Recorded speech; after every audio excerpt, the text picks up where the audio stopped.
আসসালামু আলাইকুম, আমি ডায়েটিশিয়ান নন্দিতা। আজকে আমরা কথা বলবো আপনি কেন ডায়েটিশিয়ানের কাছে যাবেন। ধরুন আপনি একজন ডাক্তারের কাছে গেলেন, তখন কী হবে, ডাক্তার আপনার বিভিন্ন লক্ষণগুলি শুনবেন, সেই অনুযায়ী আপনাকে বিভিন্ন টেস্ট দিবেন। তারপর আপনি কি করবেন, সেই টেস্টের রিপোর্ট দেখে ডাক্তার আপনাকে বলবেন আপনার এই রোগ হয়েছে, তারপর সেটা মেডিসিন দিবেন এবং সেই অনুযায়ী ট্রিটমেন্ট করবেন। এবং ডাক্তার আপনাকে হয়তো বলে দিল আপনি এই জিনিসগুলি খেতে পারবেন না, কিন্তু কীভাবে খাদ্য নিয়ন্ত্রণ করতে হবে, কি খেতে হবে, কখন খেতে হবে এবং কি খাবেন বা খাবেন না সেটা আপনি বুঝে উঠতে পারছেন না, সেই জিনিসটাই আপনাকে করে দিবে একজন পুষ্টিবিদ।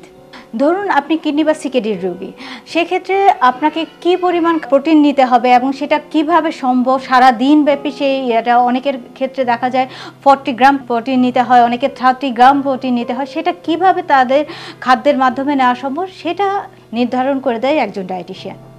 অনেকে মনে করেন ডায়েটিশিয়ানের কাছে যাওয়া মানেই হচ্ছে তাকে তার প্রিয় খাবার বন্ধ করে দিতে হবে, কোনো দামি কোনো খাবার খেতে হবে, অথবা তার পছন্দের খাবারগুলি একদম লাইফের থেকে বাদ দিয়ে দিতে হবে। কিন্তু ধারণাটা একদমই ভুল।